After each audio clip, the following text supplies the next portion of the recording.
Shalom, kembali lagi bersama saya, Pastor Samuel dalam program Rema, Restorasi melalui Alkitab. Karena Alkitab firman Allah yang hidup. Dan firman Tuhan itu adalah pelita bagi kaki kita dan terang di jalan hidup kita.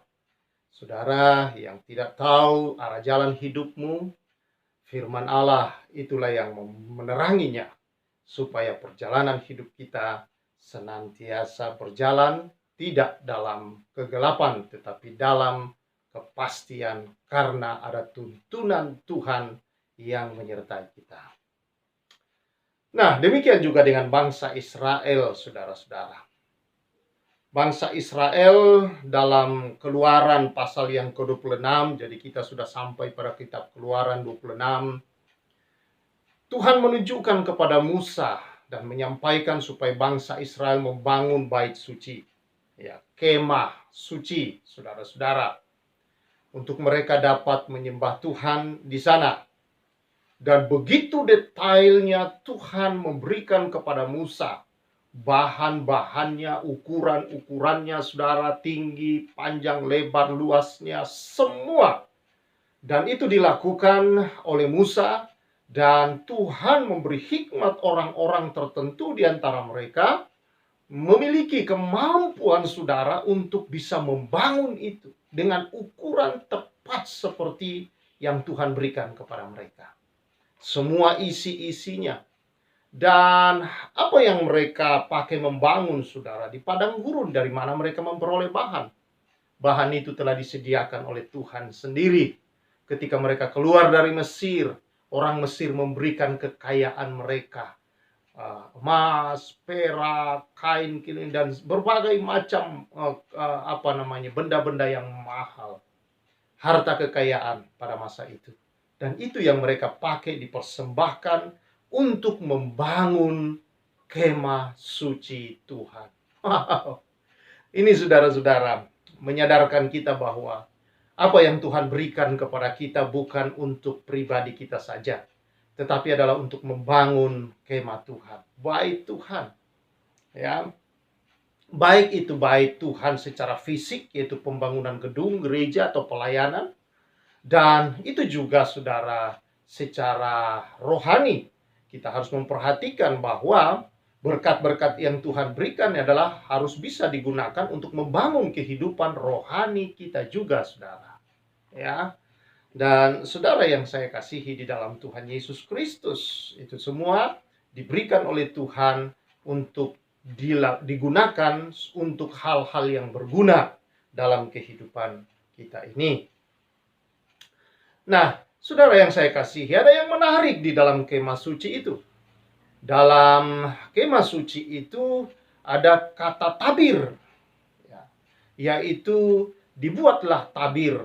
Karena bait Allah terbagi, ada halaman, ada ruang suci kudus, lalu kemudian masuk ke ruang maha kudus.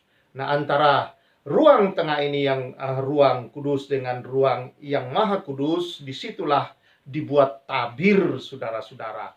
Atau ada penghalang, ada penutup dari kain yang ditentukan oleh Tuhan.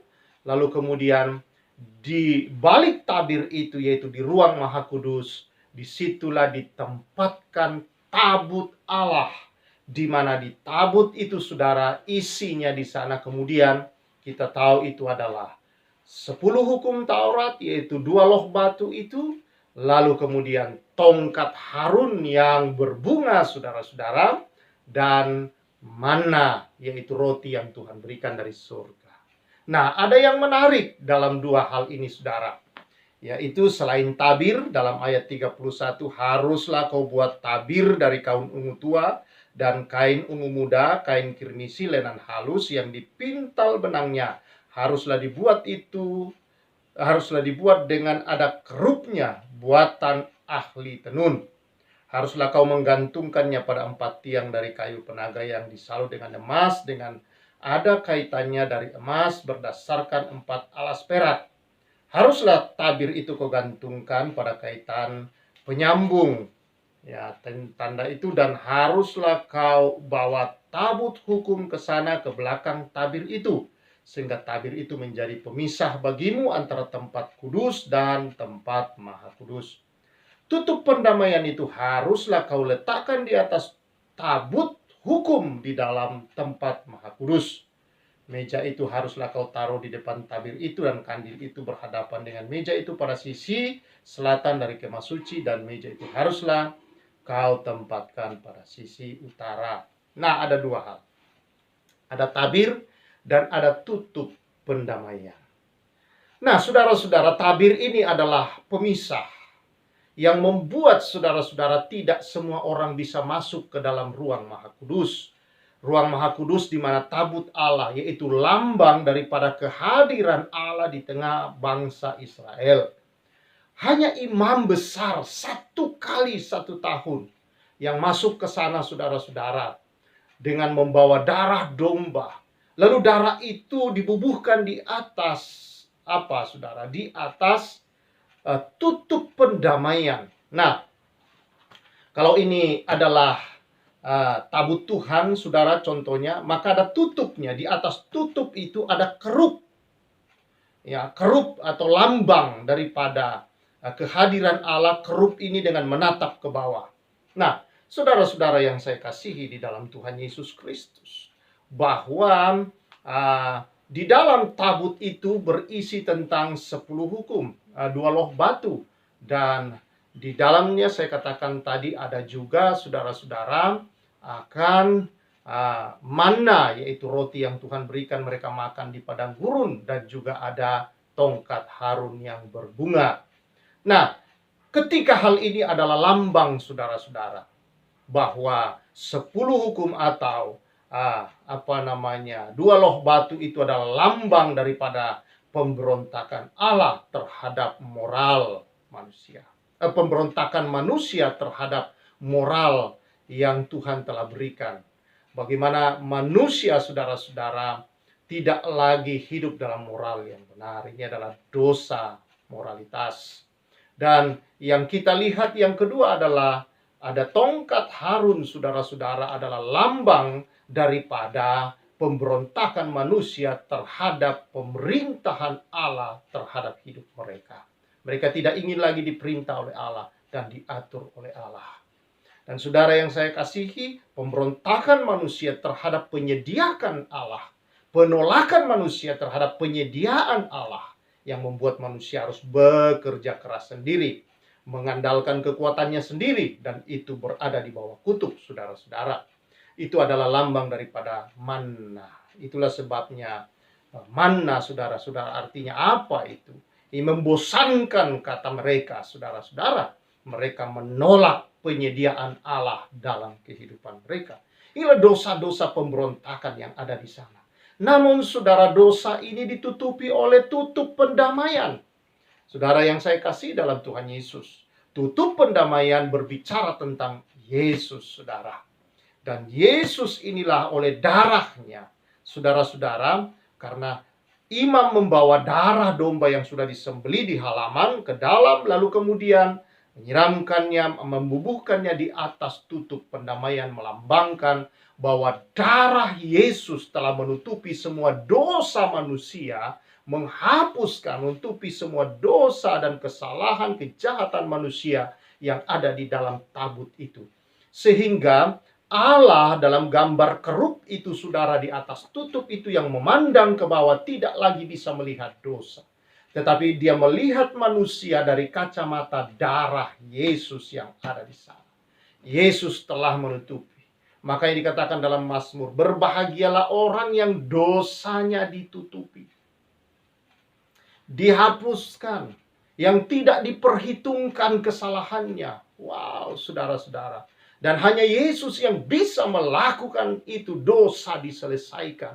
Sehingga Allah tidak bisa lagi melihat dosa itu, karena darah Yesus telah menyelesaikan itu bagi kita, saudara-saudara. Itu sebabnya kita tidak lagi di bawah hukum Taurat, saudara. Tidak ada lagi di bawah kuasa dosa. Tetapi kita berada di bawah kuasa kasih karunia Yesus Kristus, yang membuat Allah memandang kita dengan kacamata darah itu, maka kita terlihat benar oleh Allah oleh karena kebenaran Kristus di dalam darahnya, itu kehidupan Kristus.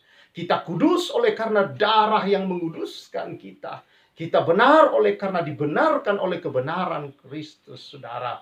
Dan kita layak untuk datang menyembah, datang kepada Allah, saudara-saudara, senantiasa setiap waktu, tidak perlu sekali setahun, tapi setiap waktu. Karena Kristus Yesus Sang Imam Besar itu telah membuka jalan itu sepenuhnya bagi kita. Di mana ketika Kristus mati, saudara, maka tabir pemisah itu dibelah oleh Yesus, sehingga itu terbuka, sehingga setiap kita sekarang boleh masuk ke ruang Maha Kudus. Semua umat boleh masuk untuk menyembah, untuk memuliakan Tuhan di sana. Saudara-saudara yang saya kasihi, ini adalah kasih karunia, pemberian yang cuma-cuma kepada kita melalui karya Kristus di atas kayu salib. Kita bersyukur bahwa Yesus telah menutupi dan saudara-saudara menghapus dosa, semua dosa pemberontakan kita terhadap standar moral Allah, terhadap kepemimpinan Allah, terhadap penyediaan Allah.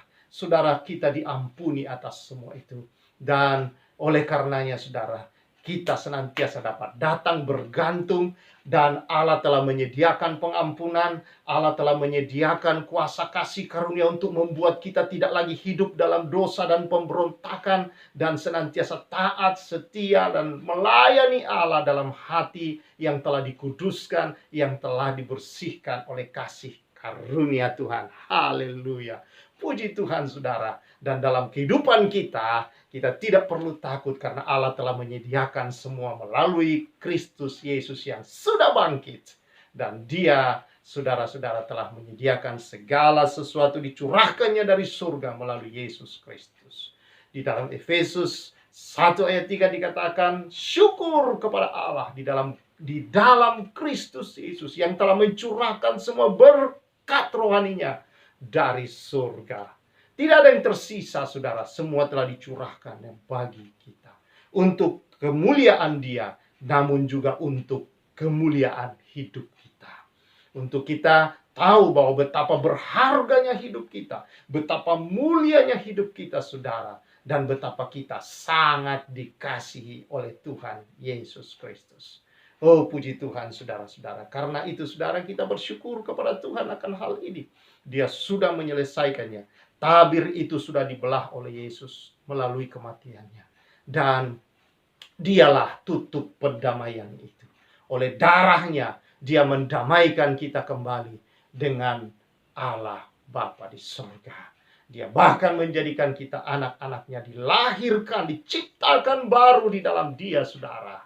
Dengan memberikan roh yang baru dalam kita, batin yang baru, dan hati yang taat kepada Tuhan. Itu semua Tuhan yang berikan di dalam kita. Sehingga kita bisa taat dalam kehidupan ini. Kita bisa hidup benar, hidup kudus. Karena Dia yang memberikan semua baru diciptakan dalam kita ketika kita percaya dan datang kepadanya. Dan dikuduskan oleh darahnya yang kudus. Semua hanya karena karya Kristus, bukan hasil perbuatan kita. Itu sebabnya kita bisa hidup benar, kita hidup baik, kita hidup kudus, tidak lagi dikuasai dosa, kita berbuat yang benar, kita berbuat yang baik, kita melakukan hal-hal yang kudus dalam hidup ini. Karena hidup kita berharga, kita menjadi mulia, saudara-saudara, dalam hidup kita. Tidak lagi menghinakan diri kita dengan perkara-perkara dosa. Dosa bukan lagi hidup kita. Kita adalah anak-anak Allah yang maha kudus. Maka hidup kita, saudara, adalah melangkah sebagai anak-anak Allah yang memiliki kehidupan Allah, yaitu kehidupan kekal dalam kita, yang mengandung kebenaran dan kekudusan ilahi di dalamnya. Dan ada kemuliaan Tuhan yang membuat kita bernilai berharga di mata Tuhan, yang akan membuat kita juga berharga dan bernilai dalam kehidupan ini. Melakukan yang baik dan mengerjakan hal-hal moral yang benar, itu semua hanya bisa terjadi karena kita dilahirkan baru di dalam Kristus Yesus. Itu bukan hasil perbuatan kita, tapi pemberian Allah, kasih karunia Tuhan. Setelah itulah baru kita bisa hidup sungguh-sungguh dalam kebenaran, kekudusan, dan layak senantiasa untuk datang dan melayani Tuhan kapanpun, dimanapun kita berada. Haleluya. Tuhan memberkati kita, saudara-saudara. Kita bersyukur. Begitu detailnya Tuhan, saudara-saudara, membangun hidup kita kembali oleh karena kasih karunia-Nya. Karena itu kita bersyukur, kita memuji, kita memuliakan, meninggikan Dia. Haleluya, saudara-saudara. Puji Tuhan, Tuhan memberkati kita semua. Kiranya firman Allah ini semakin membawa kita lebih mengenal diri kita di hadapan Tuhan. Kita tahu siapa kita sebenarnya, saudara-saudara. Bahwa sungguh-sungguh dalam hidup ini dosa sudah diselesaikan. Dosa tidak berkuasa atas kita. Nah, kita dikatakan oleh Rasul Paulus seperti kepada Timotius, manusia Allah. Hai kau manusia Allah. Itu sebabnya dia berkata kepada Timotius sebagai anak muda, supaya dia bisa-bisa menjadi teladan. Kau anak-anak muda bisa hidup menjadi teladan bagi yang lebih dewasa daripada engkau, kalau engkau di dalam Kristus Tuhan, dalam kasih, dalam kebaikan, dalam kemurahan, dalam belas kasihan. Puji Tuhan, saudara-saudara, semuanya tidak ada yang mustahil dan tidak ada yang tidak mungkin di dalam Kristus Yesus Tuhan kita. Dia sudah mengalahkan dosa. Dia menjadi tutup pendamaian yang mendamaikan kembali kita dengan Bapa di surga. Haleluya. Tuhan memberkati saudara-saudara. Dan mari kita berdoa bersyukur. Tuhan, terima kasih. Oleh kasih karunia-Mu kami dibenarkan, dikuduskan, dilayakkan, dikasihi dan berharga. Dan oleh kasih karunia-Mu inilah kami hidup sehari-hari ya Tuhan. Sebagai anak-anak-Mu yang hidup dan berkuasa. Terpujilah Engkau Tuhan. Berkat-Mu atas umat-Mu. Demi nama Yesus. Amin. Puji Tuhan, saudara-saudara, anak-anak Tuhan yang diberkati oleh Tuhan, maju terus di dalam Tuhan, dan muliakan Dia dengan hidup sebagai anak-anak Allah yang berkuasa. Tuhan memberkati. Saya Pastor Samuel menyampaikan salam restorasi.